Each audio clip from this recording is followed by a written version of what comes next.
ప్రకాశం జిల్లా తర్లుపాడులోని స్థానిక వేణుగోపాల దేవాలయం నందు రెవెన్యూ సదస్సులలో భాగంగా చివరి రోజైన బుధవారం నాడు రెవెన్యూ శాఖ ఆధ్వర్యంలో రెవెన్యూ సదస్సు నిర్వహించారు.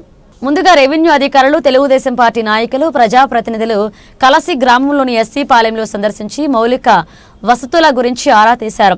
అనంతరం రెవెన్యూ సదస్సులో పాల్గొని అర్జీదారుల నుండి అర్జీలు స్వీకరించారు. ఈ సదస్సులో భాగంగా గ్రామ తెలుగుదేశం పార్టీ నాయకులు గత వైసీపీ ప్రభుత్వంలో జరిగిన భూ ఆక్రమాలపై తహసీల్దార్కు వైసీపీ నాయకులు కబ్జా చేసిన భూములను వెంటనే తిరిగి అసలైన రైతులకు ఇప్పించాలని గ్రామ తెలుగుదేశం పార్టీ నాయకులు పార్టీలకు అతీతంగా ప్రతి ఒక్కరికి న్యాయం జరిగేలాగా ఈ కబ్జాదారుల నుండి భూమిని కాపాడి నిజమైన రైతులకు ఇప్పించాలని తహసీల్దార్కు రెవెన్యూ సదస్సులో అర్జీలు సమర్పించారు.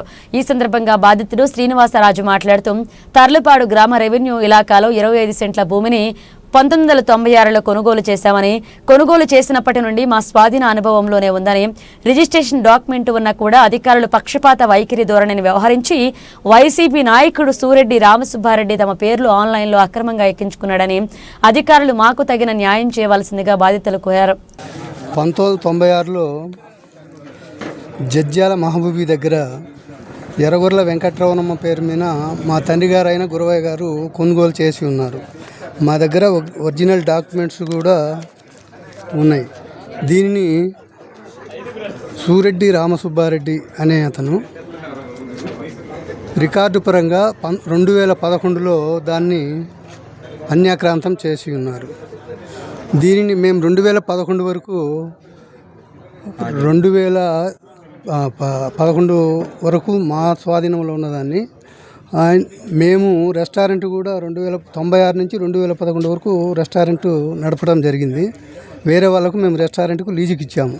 2011 తర్వాత దీనిని సూరెడ్డి రామసుబ్బారెడ్డి అని ఆయన అన్యాక్రాంతం చేసి ఉన్నారు. రికార్డు పరంగా చూసుకుంటే మొత్తము రుద్దటము రికార్డు కరెక్ట్గా లేదు. ఏది చూసినా అంతా రుద్దుళ్ళు ఉన్నాయి. కాబట్టి మాకు సరైన న్యాయం చేయాలని మేము కోరుతున్నాం. ఇట్లు చెప్పేట.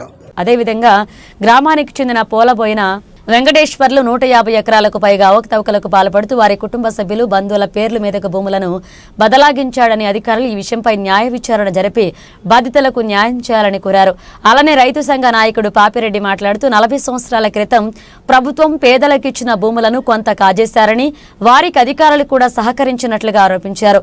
తక్షణమే అధికారుల విచారణ జరిపి భూములు కోల్పోయిన బాధితులకు న్యాయం చేయాలని డిమాండ్ చేశారు. ఈ కార్యక్రమంలో దేవస్థాన ఈవో ఈదుల చెన్నకేశ్వరరెడ్డి, తెలుగుదేశం పార్టీ నాయకులు ఎర్ల వెంకటయ్య, గ్రామ పార్టీ అధ్యక్షులు గౌతకట్ల సుబ్బయ్య, కాలంగి శ్రీనివాసులు, సర్పంచ్ పల్లెపోగు వరాలు, ఎంపీపీ సూరెడ్డి భూలక్ష్మి, సచివాలయ సిబ్బంది, తెలుగుదేశం పార్టీ నాయకులు పాల్గొన్నారు. సుమారుగా 500 ఎకరాలు పైసలకు మండలంలో భూములే నిరుపేదలకు ఆనాడు 40 సంవత్సరాల క్రితం 30 నుంచి 40 సంవత్సరాలు ఇచ్చిన భూమిని, నిరుపేదల భూమిని అక్రమంగా ధనవంతులకు ఆనాడు వాళ్ళందరికీ ఒక్కొక్కరికి 5 ఎకరాలు ఇచ్చి బినామీ పేరుతో ఇచ్చినారు. ఆ భూమిని రెవెన్యూ వాళ్ళు చేసిన తప్పిదం వల్ల ఆనాడు అప్పట్లో ఎంక్వైరీ కూడా చేసి కోర్టు వాళ్ళు కూడా నివేదిక ఇచ్చి సస్పెండ్ కూడా చేస్తున్నారు అందరినీ.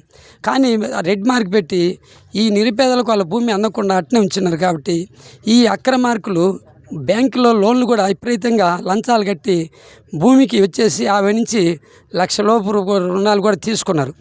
అలాంటి వాళ్ళ మీద తక్షణం చర్యలు తీసుకొని వీటి మీద ఎంక్వైరీ చేసి ఆ నిరుపేదలకు యథావిధిగా వాస్తవ స్వాధీనం ఉన్న భూములు వాళ్ళకే చిందులాగా న్యాయం చేయాలని ఉన్నతాధికారులను మేము అదే రకంగా ఈ యొక్క సందర్భంగా రెవెన్యూ సందర్భంగా కూడా మేము అర్జీ ఇచ్చినాము. న్యాయం చేయాలని నిరుపేదలు అట్లా చేయని పక్షంలో మేము మొత్తం మీద అందరినీ ఏకం చేసి గవర్నమెంట్ను మేము ముట్టడి చేయాల్సిన పరిస్థితి వస్తుందని మిమ్మల్ని తెలియజేస్తూ ఈ పేద ప్రజలకు న్యాయం చేయాలి. భూమి లేకుంటే బ్రతుకు తెరువు లేదు. ఈనాడు కోటీశ్వరుడి చేతిలో భూమి పోయింది. రైతులు కూడా కూలీలు అయిపోయినారు.